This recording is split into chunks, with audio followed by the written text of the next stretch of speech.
Io onestamente, dottore, quello che ha detto Enzo, mi rispecchio fedelmente e ha fatto un'analisi, diciamo, secondo il mio punto di vista, proprio scientifica della questione. Mi ritrovo largamente anche perché proprio in questi giorni facevo una riflessione che calza su quello che diceva Enzo.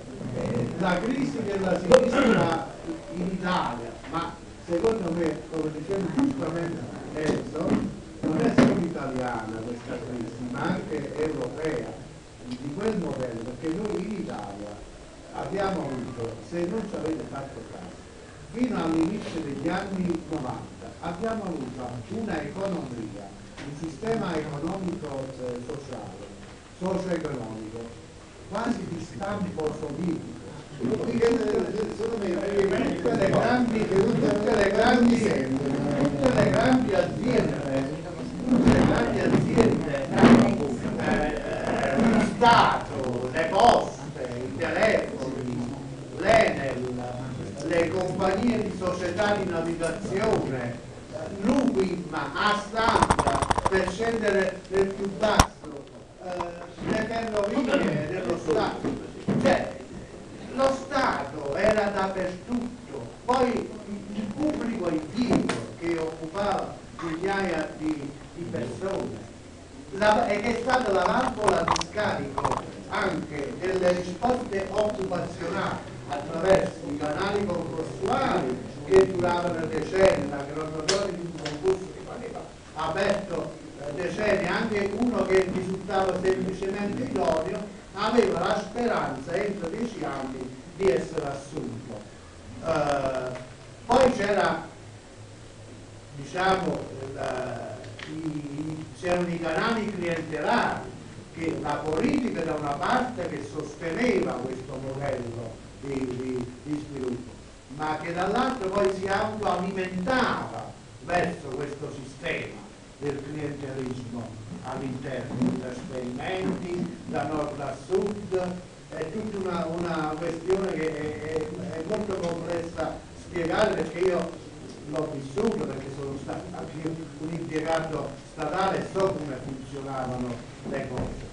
Beh, quando questo sistema è crollato, che all'interno di questo sistema, anche se la sinistra era minoritaria, mi ricordo che io ho scritto la CGL era un sindacato minoritario, prevalentemente soltanto nelle ferrovie, per esempio, la sinistra era forte, ma nelle poste, nei telefoni era un sindacato eppure riusciva ad avere un'egemonia culturale all'interno di questi posti che, come diceva Enzo prima, la difesa dei diritti, la difesa delle tutele, tutte queste cose qui. Adesso, quando questo sistema è crollato, cioè non è stato più sostenibile, anche la sinistra, la sua rappresentatività all'interno di questo paese è entrata in crisi, proprio perché non aveva più il fluss sul quale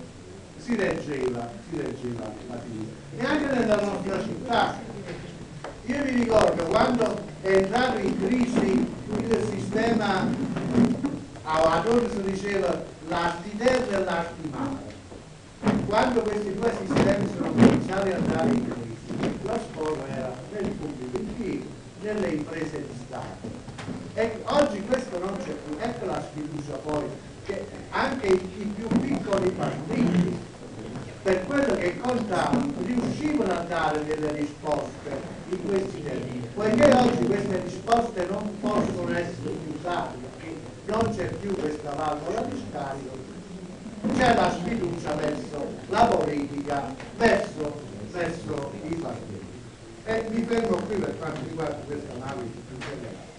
Per quanto riguarda la situazione amministrativa locale, e qui penso che chiusa questa fase entro la quale, voglio dire, abbiamo vissuto per anni, penso che noi ci dovremmo soprattutto focalizzare su quello che è il ruolo dell'ente locale.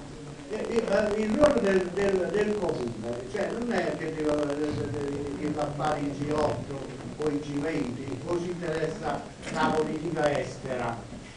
Il ruolo primario del comune è quello di fornire servizi per migliorare la qualità della vita ai cittadini e la vivibilità della città, rendendo innanzitutto efficiente e dinamica la macchina amministrativa comunale, adoperarsi per il potenziamento e la riorganizzazione del servizio di mobilità pubblica, oggi insufficiente e inefficiente. Buona parte della città non è servita dal trasporto pubblico. Ciò limiterebbe il ricorso all'uso del mezzo privato, che potrebbe essere scoraggiato anche dall'estensione della ZTL in alcune fasce in tutti i giorni della settimana, o in alternativa una diversificazione di apertura e chiusura di scuole, esercizi commerciali, eccetera, diminuendo così anche l'inquinamento acustico prodotto dal caotico e indisciplinato traffico cittadino attuale. I nuovi dispositivi di traffico attuali, se pur nell'intento di velocizzare la circolazione, hanno reso alcune strade tratti di strade cittadine, via Venezia, via Napoli, via Campania, primo tratto di via De Gasperi, il Nazionale, tutta la via Tupelo, vere e proprie costiere autostrade, esponendo i pedoni ad un maggior rischio di investimento, rendendo nello stesso tempo inutile l'istituzione delle auspicate rotatorie. Qualità della vita è anche vivere in un ambiente in cui la coscienza civile si preoccupi di produrre i minor danni possibili al suo habitat, ma a questo deve contribuire anche l'ente pubblico nella maggiore sensibilizzazione alla raccolta differenziata dei rifiuti solidi urbani per migliorare il ciclo dei rifiuti, provvedendo inoltre ad una puntuale e capillare pulizia di strade e piazze cittadine, anche secondarie, manutenzione delle strade, marciapiedi, arredi urbani, verde pubbliche e quant'altro. Attenzione al sociale, valorizzazione dell'associazionismo, del volontariato, del no profit. In una città come la nostra, dove cresce il numero di persone anziane, bisogna porsi il problema dell'assistenza agli anziani non autosufficienti. Questo è un problema che oggi grava sugli stessi o sulle famiglie sotto il profilo economico. Occorre un'assistenza specializzata che dovrebbe essere a carico del Servizio Sanitario Nazionale, ma questo tipo di assistenza potrebbe essere svolta dal volontariato preparato, ovviamente, dal no profit, includendo nel sistema anche le attuali badanti del rendere più professionali. Promuovere una politica di socializzazione per giovani e anziani, mettendo a disposizione spazi di aggregazione dove poter fare cultura e laboratori di iniziative per un coinvolgimento progressivo.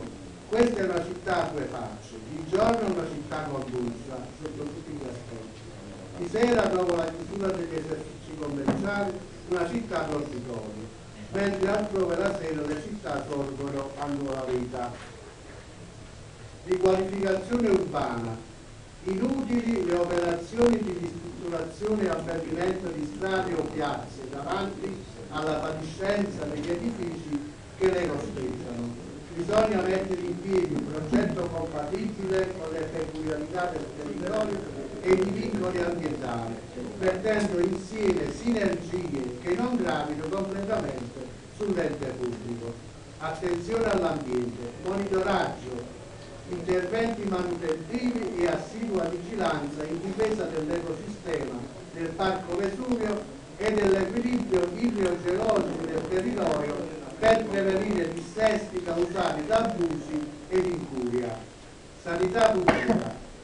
Difendere senza mezzi termini il diritto alla salute, adoperandosi per il mantenimento di un presidio ospedaliero pubblico dignitoso ed efficiente, con standard di servizio soddisfacenti. Lavoro, promuovere occasioni e occupazione in tutti i campi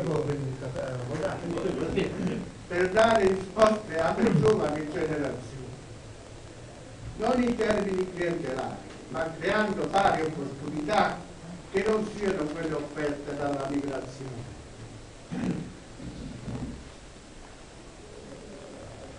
Oggi nell'economia della mobilità è importante incentivare lo sviluppo dell'uso della rete, anche come veicolo della divulgazione della conoscenza non ancora a portata di tutti. La diffusione della conoscenza limita l'esercizio arbitrario del potere e rende più democratico il rapporto con le istituzioni. Per questo l'ente pubblico non solo deve mettere in rete l'attività dell'ente stesso, ma anche di predisporre una banca dati su codici e leggi che possono interessare sia semplici cittadini che operatori economici, culturali e sociali, ed una conduzione più trasparente dei rapporti tra questi e l'ente pubblico.